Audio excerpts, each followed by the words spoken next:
Assalamualaikum warahmatullahi wabarakatuh. Selamat pagi, salam sejahtera bagi kita semua. Puji syukur marilah kita panjatkan kehadirat Tuhan Yang Maha Esa. Karena atas rahmat dan hidayahnya, kita semua dapat bertemu dalam sebuah acara istimewa, yaitu diskusi ekonomi politik pada pagi hari ini. Dewan juri yang terhormat, para pimpinan lembaga pendidikan dan panitia yang kami hormati, serta rekan-rekan yang berbahagia. Pada kesempatan ini, izinkan saya menyampaikan beberapa hal tentang bagaimana dunia politik Indonesia dalam membangun perekonomian bangsa. Beberapa waktu lalu, kita dikejutkan dengan prediksi bahwa di tahun 2023 akan terjadi resesi besar-besaran yang mampu memperlambat pertumbuhan ekonomi suatu negara. Padahal, ekonomi sangatlah penting karena indikator kemajuan negara salah satunya diukur dari aspek perekonomiannya. Ekonomi menjadi akar stabilitas dan peningkatan aspek-aspek lain dari sebuah negara, seperti kualitas pendidikan, kesehatan, dan kualitas infrastrukturnya. Jika pertumbuhan ekonomi di suatu negara sangat lambat, maka nasib kesejahteraan masyarakatnya perlu dipertanyakan. Apakah kesejahteraan rakyat Indonesia benar-benar sudah merata? Ini yang menjadi evaluasi bagi kita, serta segenap pengelola negara yang memiliki kekuasaan tinggi. Karena disebutkan dalam Undang-Undang Dasar 1945 bahwa salah satu cita-cita mulia negara kita adalah memajukan kesejahteraan umum.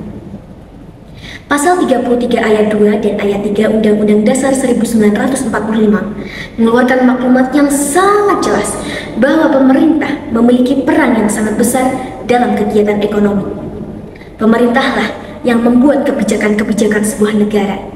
Oleh karena itu, pemerintah juga harus mengevaluasi agar tidak hanya fokus terhadap eksklusivisme pembangunan di beberapa wilayah saja seperti yang selama ini terjadi, tetapi juga mereformulasi strategi dalam kebijakan-kebijakannya agar mampu membangun perekonomian negara secara merata, sehingga mengantarkan rakyat Indonesia ke depan pintu gerbang kemerdekaan negara Indonesia yang merdeka, bersatu, berdaulat, adil dan makmur, bukan hanya sebuah pernyataan belaka yang tertulis dalam Undang-Undang Dasar 1945, tetapi juga menjadi sebuah kenyataan yang dirasakan segenap rakyat Indonesia.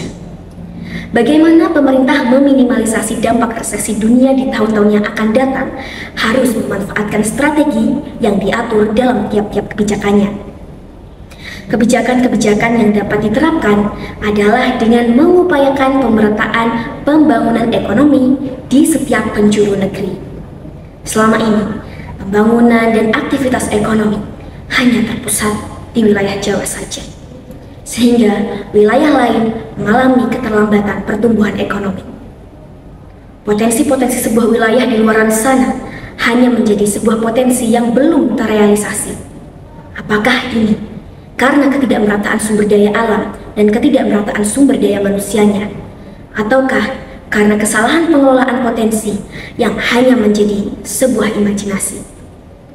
Kemudian pemerintah juga harus menindak tegas oknum-oknum nakal yang menimbun kebutuhan-kebutuhan logistik yang sedang langka di pasaran dengan hukum yang ada, seperti dengan pasal 107 UU nomor 7 tahun 2014.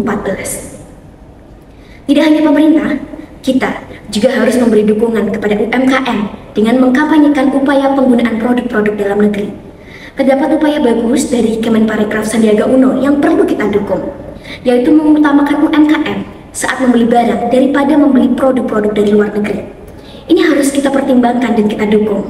Mengapa harus beli luar negeri jika produk dalam negeri saja ada yang lebih bagus?